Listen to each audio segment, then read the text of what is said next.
Palavra da Verdade, com Hernandes Dias Lopes. Meus amados, vamos abrir a palavra de Deus na carta de Paulo aos Efésios, capítulo 3, versos 14 a 21. Efésios, capítulo 3, versos 14 a 21.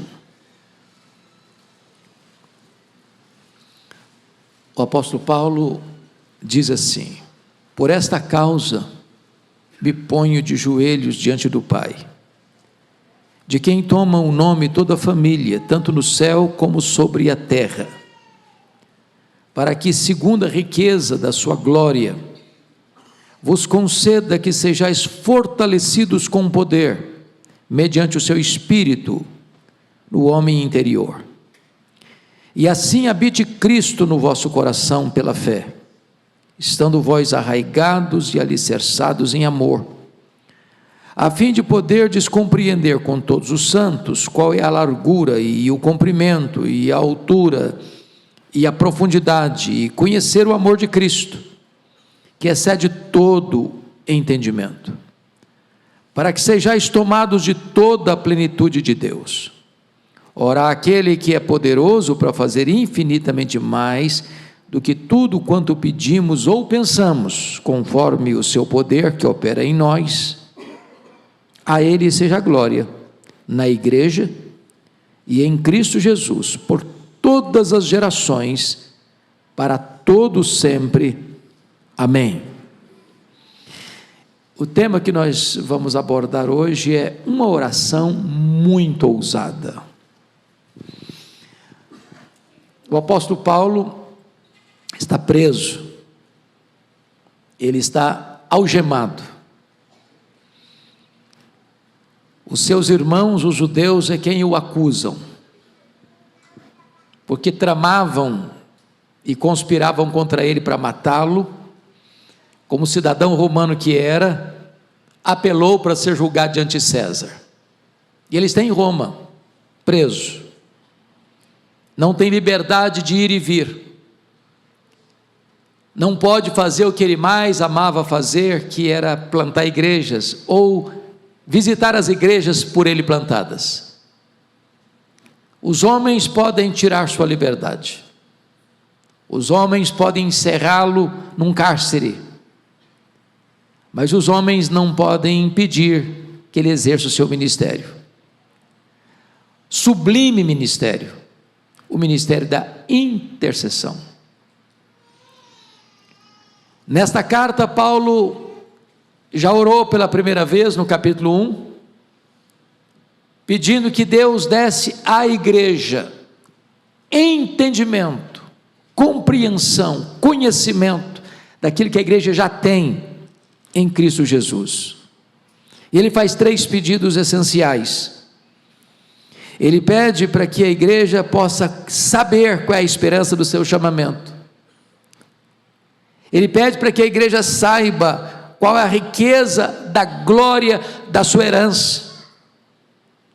E ele pede para que a igreja saiba qual é a suprema grandeza do poder de Deus que está à sua disposição. Ele não pede nada inédito ou novo, ele só pede para que a igreja saiba o que ela já tem em Cristo Jesus.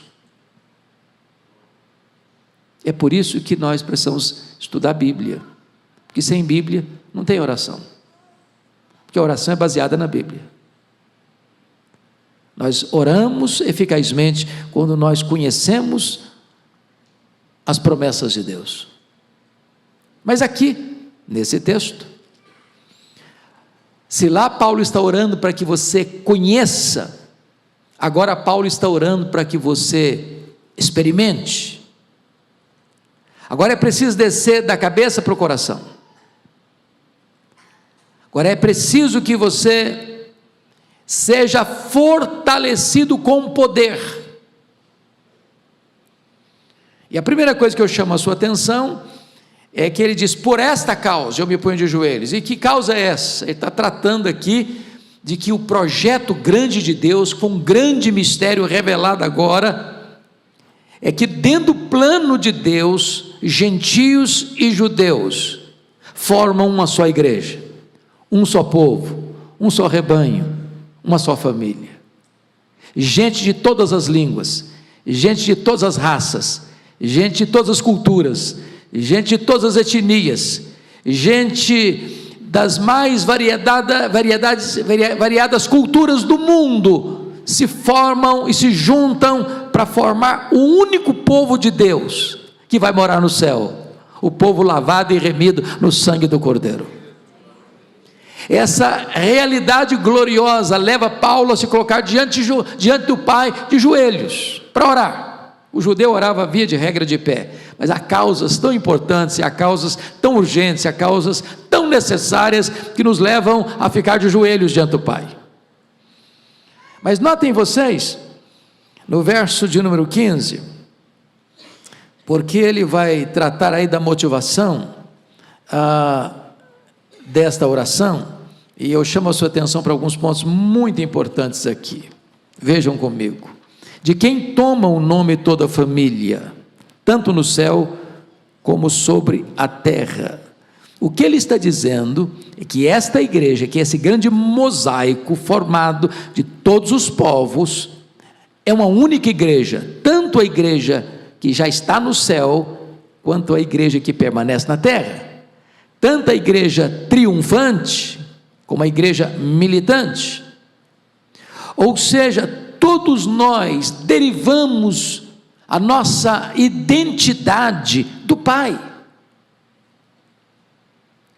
Quando você ora, conforme o pastor leu agora há pouco, você não ora diante como uma mulher viúva ou como um amigo que tem necessidade e chega lá para uma pessoa que está indisposta: não, então já deitei, já lavei meus pés, já não vou sair para te atender, estou indiferente. Ou uma viúva que chega para um juiz que não quer atender e ela fica: não, o seu Deus é seu Pai, Ele ama você, Ele se importa com você, Ele se deleita em ouvir a sua voz, Ele tem prazer em atender a sua necessidade. Você está falando não com um ídolo, você não está falando com o Deus indiferente ou distante, você está falando com aquele que tem você como a menina dos seus próprios olhos. E Paulo prossegue e diz assim: para quê? Para quê?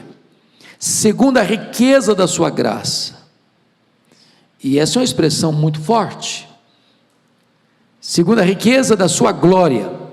Glória não é um atributo, glória não é uma característica da pessoa de Deus, como é a santidade, a justiça, a misericórdia.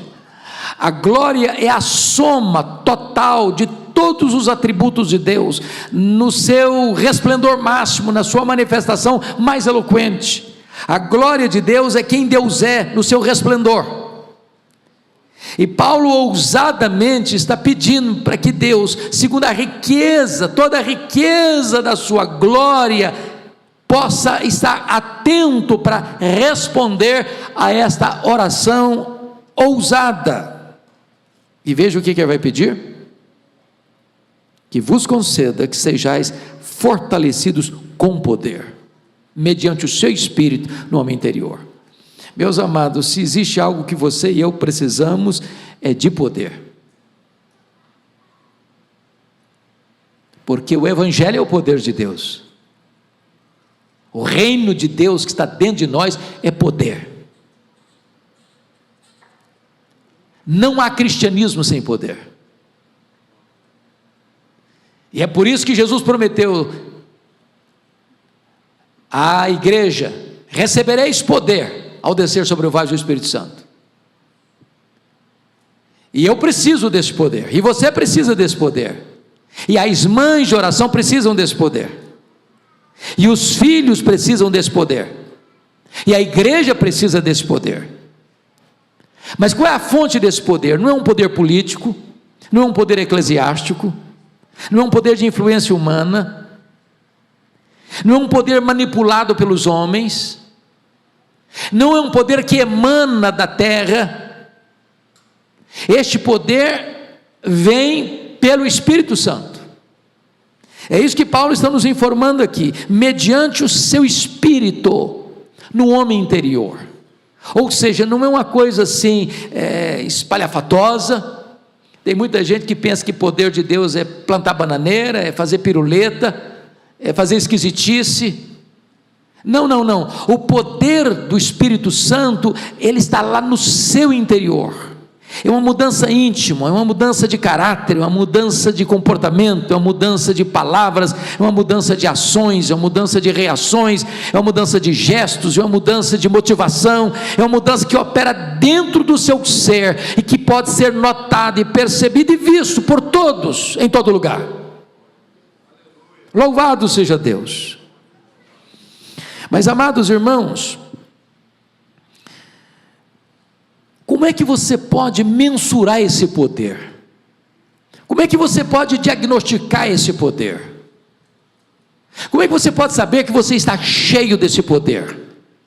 O apóstolo Paulo explica: e assim habite Cristo no vosso coração pela fé.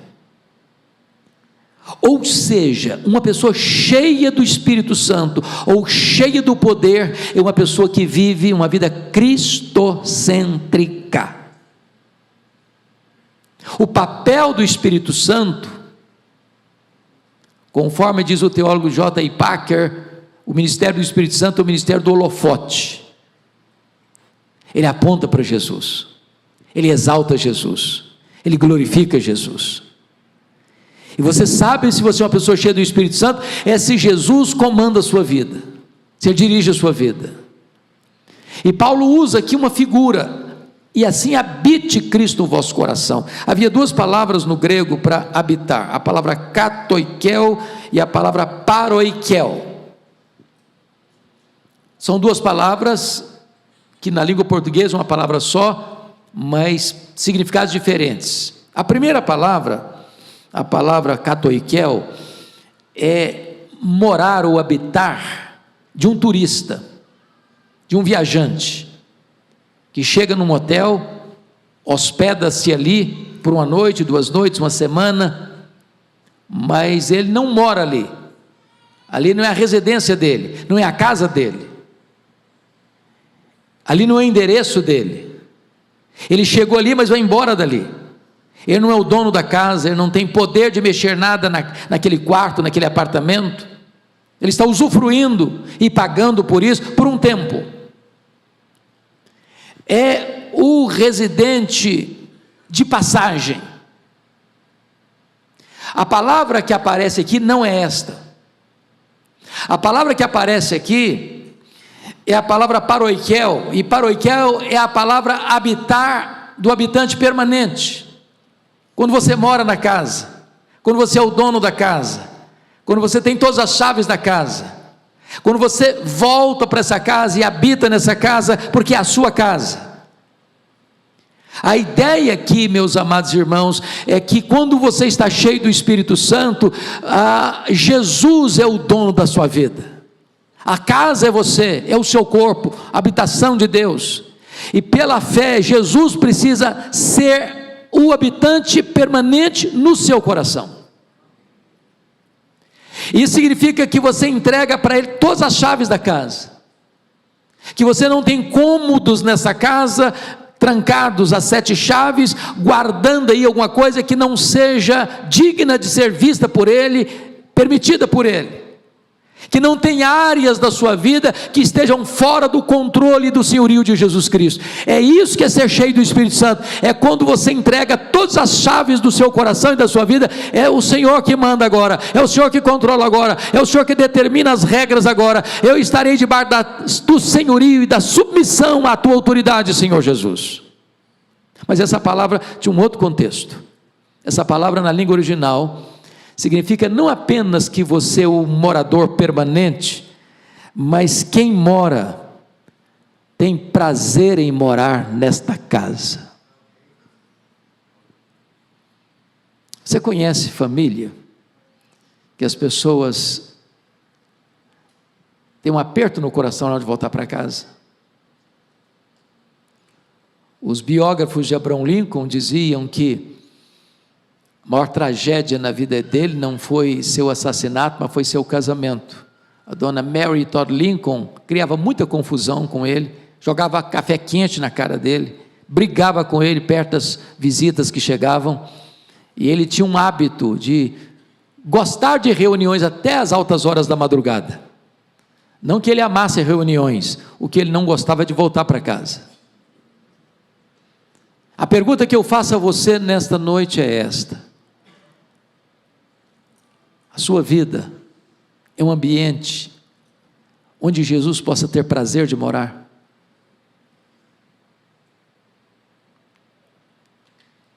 É agradável para Ele morar? Você diz para o Senhor é bem-vindo aqui, o Senhor é o dono, o Senhor é o amigo, o Senhor é o conselheiro, o Senhor é o Senhor da minha vida, então eu quero que o Senhor viva aqui da maneira mais plena e feliz. É isso que acontece no seu coração, na sua vida? É isso que esse texto está dizendo. Agora, você ainda pode levantar outra questão: como é que eu sei que Cristo habita no meu coração? Primeiro, que se eu estou cheio do Espírito Santo, significa que eu tenho uma vida cristocêntrica. Mas como é que eu sei que eu tenho uma vida cristocêntrica? Como é que eu posso medir isso? Como é que eu posso mensurar isso? Quais são as evidências de que Jesus tem as chaves da minha vida nas suas mãos? Quais são os efeitos disso, de forma prática? Paulo responde, ele diz assim: estando vós arraigados e alicerçados em amor. Ele usa duas metáforas, da botânica e da engenharia civil. Arraigados, ele está tratando de uma árvore, e alicerçados, ele está falando de um prédio, de uma casa. E para que uma árvore possa crescer com estabilidade, ela precisa ter raízes profundas. Para um prédio manter-se de pé diante das tempestades e borrascas, ele precisa ter um sólido fundamento. O que Paulo está dizendo é que se Jesus tem as chaves do seu coração, você vai provar isso e evidenciar isso quando você ama a Deus e ao seu irmão. Isso não é discurso, isso é prática. Até porque o amor, diz a Bíblia, que é a síntese da lei.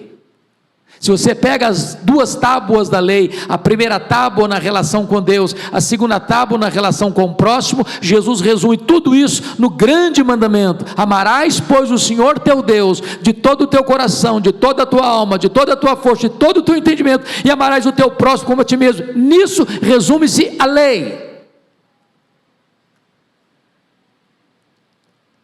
Ainda mais, o Senhor Jesus Cristo deixou claro que você prova que você é um discípulo dele, não é o quanto de conhecimento você tem na sua mente, não é o quanto de doutrina, por mais bonita e bíblica e sólida que seja, você prova que você é um discípulo dele quando você ama o seu irmão como ele, Jesus, amou você.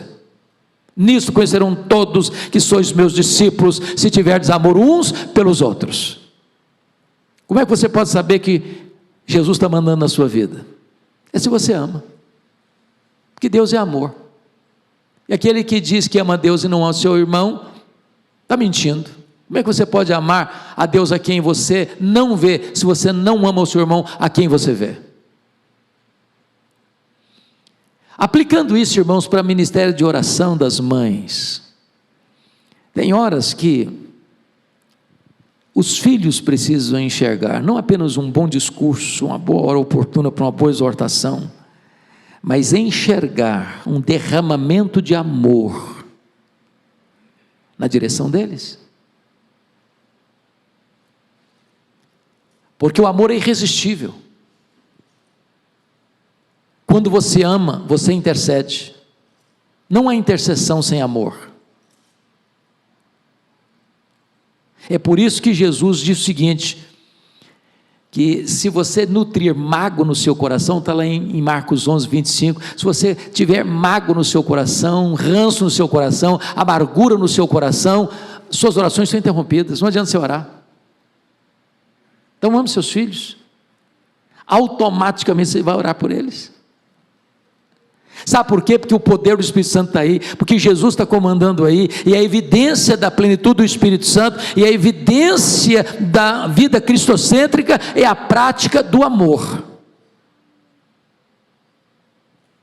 Mas prosseguindo, ele passa agora do amor que devemos ter uns pelos outros, fazendo uma transição do amor que Jesus tem por nós, no versículo de número 18, a fim de poderdes compreender com todos os santos, e aqui Paulo anula o isolacionismo. Aqui Paulo diz que é impossível você ser um crente sem pertencimento. Aqui Paulo está derrubando essa tese que você pode ser crente na sua casa, viver apenas recebendo mensagens, ainda que boas, da internet. Não, eu não preciso de igreja, eu não preciso frequentar a igreja, não preciso ser membro de igreja, eu não preciso de comunhão com ninguém, eu me basto a mim mesmo. Não, você só vai compreender o amor de Cristo quando você está junto com a família de Deus, reunido com o povo de Deus, participando do rebanho de Deus. E ele diz mais: a fim de poderes compreender com todos os santos qual é a largura e o comprimento e a altura e a profundidade. E ele está falando aqui das dimensões deste amor. Quais são essas dimensões? A largura, que abrange todos os povos, todas as raças, todas as línguas, todas as nações, todas as etnias. Segundo, qual é o comprimento? Desde o início da história até o último segundo, quando a trombeta de Deus há de soar, e o Filho do Homem vai aparecer em majestade e glória. Qual é a altura? É para onde este evangelho nos leva, para as alturas excelsas da comunhão com Deus e depois da glória celestial. Qual é a profundidade? É que esse amor alcança o pecador mais arruinado pelas mazelas do pecado, aquele que já foi enjeitado pela família, pela sociedade, pela justiça, por todos. Ali ainda o amor de Deus está presente. Louvado seja o Senhor. Nós precisamos conhecer esse amor de Deus, que este amor é abundante, que este amor é imerecido e este amor é provado. Mas notem ainda, irmãos, a declaração que vai fazer, depois que trata das 4 dimensões, ele vai usar a expressão no verso 19 assim: e conhecer o amor de Cristo, que excede todo o entendimento. Para pensar só um pouquinho. Diz a Bíblia que ele, sendo Deus, não julgou como usurpação o ser igual a Deus. Antes a si mesmo se esvaziou. Ele não foi esvaziado, ele se esvaziou, assumindo a forma de servo, humilhando-se até a morte, e morte de cruz. Você já imaginou o que é o Rei da Glória se fazer servo? Você já imaginou aquele que é Deus vestir pele humana? Você já imaginou aquele que sempre e eternamente foi bendito pelo Pai, adorado pelos anjos, agora vira o mundo para ser cuspido pelos homens? Você já imaginou aquele que é santo, santo, santo, se fazer pecado por amor a você e morrer pelos seus pecados? Você já imaginou o que é aquele que é bendito eternamente ser feito maldição por amor a você, bebendo sozinho o cálice amargo da ira de Deus, que você e eu devíamos beber, por amor? Quem pregou Jesus naquela cruz não foram os pregos, foi o seu amor por você. Ele não escreveu em letras de fogo nas nuvens, eu te amo. Ele esculpiu naquela cruz, eu te amo. O apóstolo Paulo diz que talvez por um justo alguém se anime a morrer, muito difícil, mas Deus prova o seu próprio amor para conosco, pelo fato de ter Cristo morrido por nós, sendo nós ainda pecadores. é incompreensível. Então, por favor, jamais deixe que o seu coração seja tomado de complexo de inferioridade, de autoestima achatada, porque se Jesus te ama, e Ele ama com amor eterno, com amor sacrificial, com amor santificador, então você não tem razão nenhuma para ter qualquer sentimento de inferioridade no seu coração. Mas aqui chegamos, para mim, ao pedido mais ousado que alguém poderia fazer numa oração. E Paulo ora assim: para que sejais tomados de toda a plenitude de Deus. Ô meus irmãos, isso aqui está para além da nossa imaginação. Então me permita fazer algumas perguntas para responder essa questão aqui. Quem é Deus? Quando você vai estudar um pouquinho as Escrituras ou teologia, você vai notar que nós temos atributos de Deus que são incomunicáveis e temos atributos de Deus que são comunicáveis. O que é isso? Os chamados atributos incomunicáveis de Deus são aqueles que só Deus os tem. Anjos e homens não os possuem. São atributos exclusivos de Deus, que não são compartilhados com as suas criaturas. Quais são esses atributos? Deus é autoexistente, Deus é infinito, Deus é imenso, Deus é eterno, Deus é imutável, Deus é onipotente, Deus é onipresente, Deus é onisciente, Deus é transcendente. Deus é maior do que tudo quanto Ele criou. Outra pergunta: mas qual é o tamanho daquilo que Ele criou? Ninguém sabe, precisamente ninguém sabe. O que se sabe é que o universo tem mais de 93 bilhões de anos-luz de diâmetro. Isso significa que se você voasse a velocidade da luz, 300 mil quilômetros por segundo, você demoraria mais de 93 bilhões de anos para ir de uma extremidade à outra do universo. E o seu Deus é transcendente. Sabe o que significa isso? Ele é maior do que tudo isso. Agora, Paulo está orando para que você e eu, frágeis vasos de barro, sejamos tomados não de Deus, não da plenitude de Deus, mas sejamos tomados de toda a plenitude de Deus. Tem horas que eu fico imaginando, pastor Ival, que o nosso problema, um dos nossos problemas, é que nós às vezes achamos que tudo que Deus tem para nós é aquilo que nós conhecemos e experimentamos. Como o nosso padrão é pequenininho demais, nós não temos expectativa. Deus tem mais, Deus tem muito mais, Deus tem infinitamente mais para você e para mim. Porque alguém poderia dizer: ô Paulo, você devia estar delirando ao fazer esse pedido. E talvez Paulo já percebeu que alguém faria esse questionamento. Você foi longe demais, Paulo. Você foi ousado demais. Que é isso?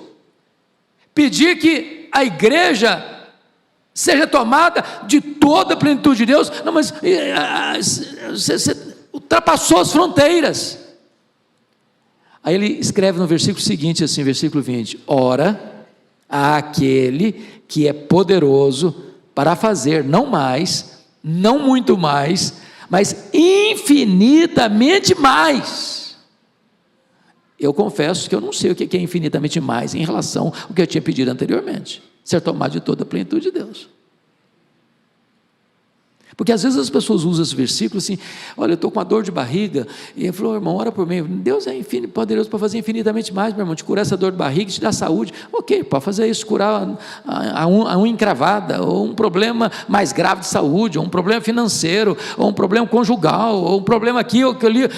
Não, Paulo está falando isso, ele é poderoso para fazer infinitamente mais, depois de ter feito o pedido mais ousado registrado em toda a Bíblia. Então não ponha limites em Deus. Então tudo quanto Deus quer, tudo quanto Deus pode fazer em resposta às orações. Eu não sei qual é a causa que você trouxe aqui hoje, eu não sei qual é a causa que aflige a sua alma, eu não sei qual é a causa que você tem urgência em ver resposta, pois Deus é poderoso para fazer infinitamente mais, conforme o seu poder que opera em nós. Como é que Paulo termina essa oração?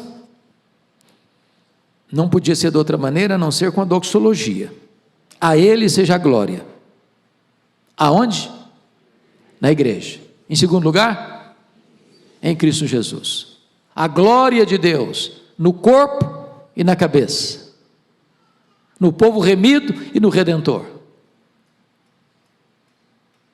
Quando que a glória de Deus deve ser dada pela igreja e Cristo? Por todas as orações durante a história, para todo sempre, eternidade. Não há nenhum espaço geográfico, não há nenhum tempo na história onde a glória de Deus não deva permear tudo. Tudo. Ele é o começo, Ele é o meio, Ele é o fim, porque dele, por meio dele e para ele são todas as coisas. A Ele pois glória pelos séculos dos séculos. Que Deus nos ajude, irmãos, a conhecer a palavra, e em conhecendo a palavra, Deus vai reavivar a nossa vida de oração. Conhecendo as promessas de Deus, nós teremos condições de orar com mais fervor e com mais eficácia. Que o Senhor nos abençoe. Amém.